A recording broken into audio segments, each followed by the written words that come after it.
Well, I think psychology is all around us. I think studying psychology gives you a bit more insight into what makes people tick. But there's lots of interactions where I don't ask you a question, you ask me one. We just talk. I say something, you say something, and we kind of manage to do it. I think it makes you more sensitive to people. You know more about how to influence people. So I think it's one of those disciplines that just helps you get on better with people. It gives you more of an understanding of how other people think and feel. And I think it's a great subject to study at university, because to be a good psychologist, you have to be able to write about human experience and you have to be able to analyse human experience. So we always say it makes graduates both literate and numerate, which is pretty good.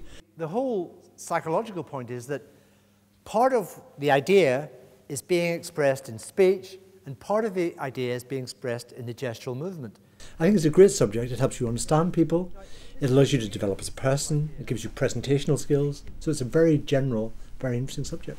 I think before I went to university, I read a couple of books by a very famous British psychologist called Hans Eysenck, and he wrote 2 books called Sense and Nonsense in Psychology and Uses and Abuses of Psychology.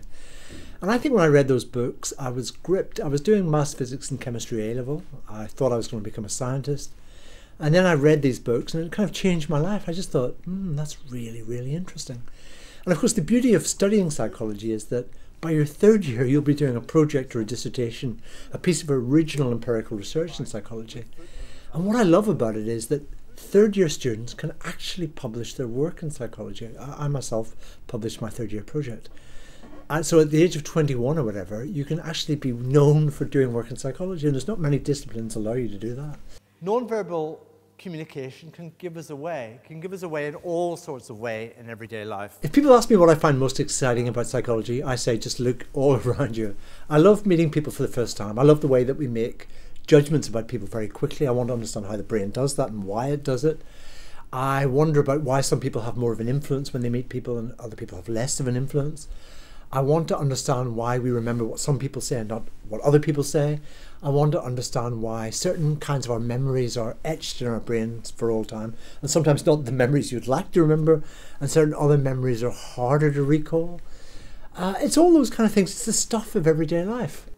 Have a conversation with someone. If someone's not gesturing much, have a conversation with them, interrupt them. And as soon as you interrupt someone, the first thing they do is they take their hands out of their pocket or whatever and start gesturing. If I had to characterise the kind of work we do at Manchester in one word, I would say innovative. And I think if people coming here to study, they would discover a kind of fresh approach, a psychology department with an incredible tradition, but in a department in which the thinking is very fresh, very much of the moment.